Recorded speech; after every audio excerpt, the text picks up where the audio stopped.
Welcome to Popternative, where we dive into topical discussions from the worlds of pop culture, social media, and sports. Here is your host, Peter Remoliotis, aka PD Beats. PD Beats here from Popternative, speaking to Reagan Baker about Swiping America, streaming on Max. Welcome to the show. Thanks so much for being here. Hi, thank you for having me. Let's go back a little bit. Let's go to early stages, because I feel like I can't even imagine what your mindset is when this kind of opportunity comes to be, arises, basically. So what's that kind of like? How did you find out about this? What was going through your mind about the possibility of being on the show? It's funny, I was actually home and I got a phone call from just a phone number, which I never answer. I have a rule. I only answer if it's a LA number or a New York number. But it was meant to be. You broke that rule, right? You answered it. I did.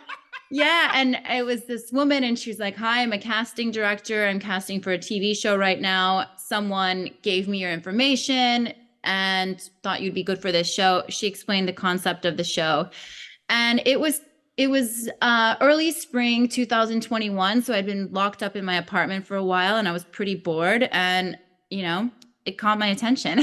Absolutely. Because, the reality series, the dating series, it's always been around and people eat up that content constantly. But there was obviously kind of a unique kind of approach with this show that I really enjoyed. Did that kind of stand out as well, too? It was pretty different, right?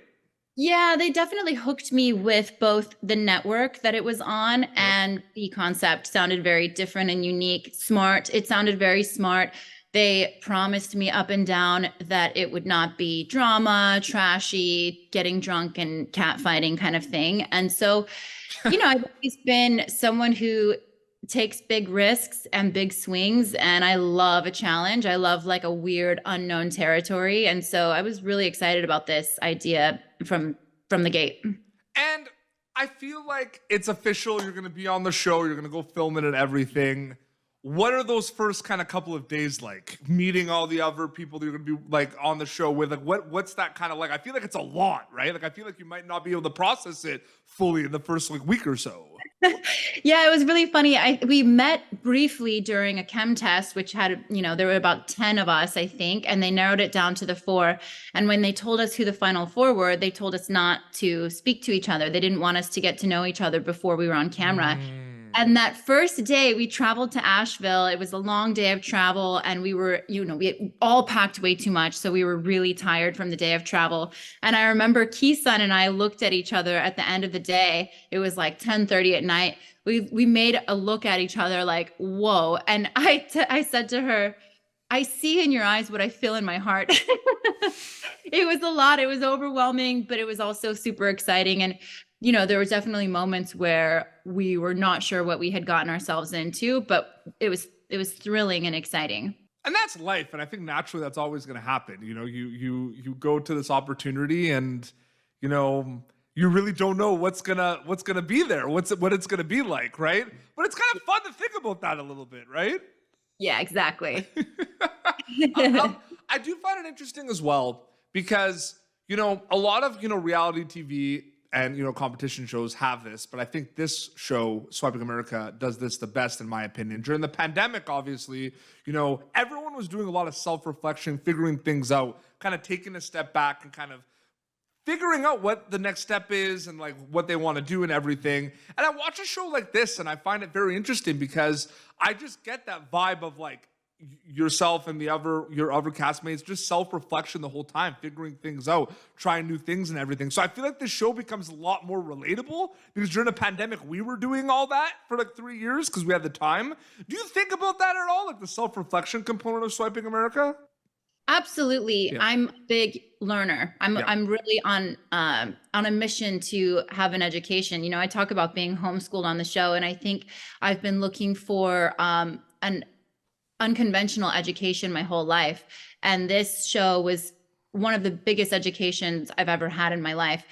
And, the producers always did a really good job of asking us questions that were very, sort of sparked introspective thoughts. And That was definitely a big part of it. I would, I had a lot of different emotions while we were doing the show, because I would come out of an interview and I'd be like, did they ask you this? And they'd be like, no.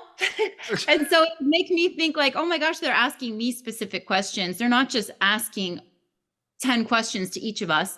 They're tailoring the questions to each of us. And so it definitely caused me to really, really reflect so much about my love life, the way that I approach dating and habits. I definitely had a lot of dating habits that I was kind of aware of them, but I didn't realize how much they were actually hurdles that I was getting through. How long would you say it took for it to become comfortable that cameras were around? Because I know like it's not going to be easy. You live your life and then all of a sudden it's like, boom, cameras are around, you're mic'd, there's a boom operator, there's you're traveling and everything. Like, did you get used to it? Like quicker than you thought? Or like, I'm just curious about that. It's funny. That's a great question. I don't think that there was ever a point where I just got comfortable with it and was comfortable from then on. There were moments from day one that I was very comfortable. And then there were moments that I was uncomfortable the last day. So it depended on so much. We had this guy, Eric, who he was kind of like alone with us at night. He was like a all-in-one producer, cameraman, and everything. And we were always comfortable around him. He really had an ability to become invisible. And so then there were times where I was on a date with someone, I watched some of the episodes towards the end and I'm like, oh, I was so nervous. And so it just depended on the scenario, case by case. There were times I was really, really comfortable. And then times I was like, I don't know, giggling too much because I was stressed out. Were there moments where you like completely like forgot that there were cameras around? Because I feel like that would happen too. Like you're just kind of having a conversation and you're like, oh yeah, this is like recorded. Absolutely. And, we go to Boulder and there's recreational marijuana there. So I was stoned the whole time.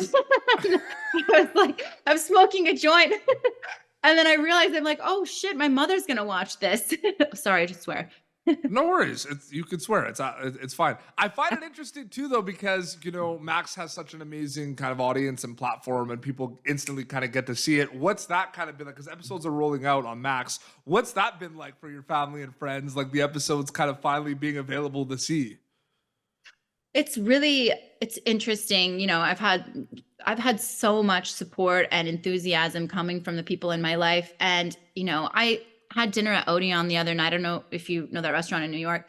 It's an iconic restaurant downtown. And one of the servers came up to me and told me he was Mormon and homeschooled growing up. And it was really cool to connect with someone like that. In fact, that has been more exciting for me than even having a billboard in Times Square. My family, I just spoke to my sister this morning. She's been telling all of her friends to watch it. And it's been really cool. It's been really unique for sure. Different than anything else I've ever done. Bigger scale, It's a part A, part B question. I'll go with part A first. What has been your biggest kind of takeaway and learning experiences from being part of Swiping America?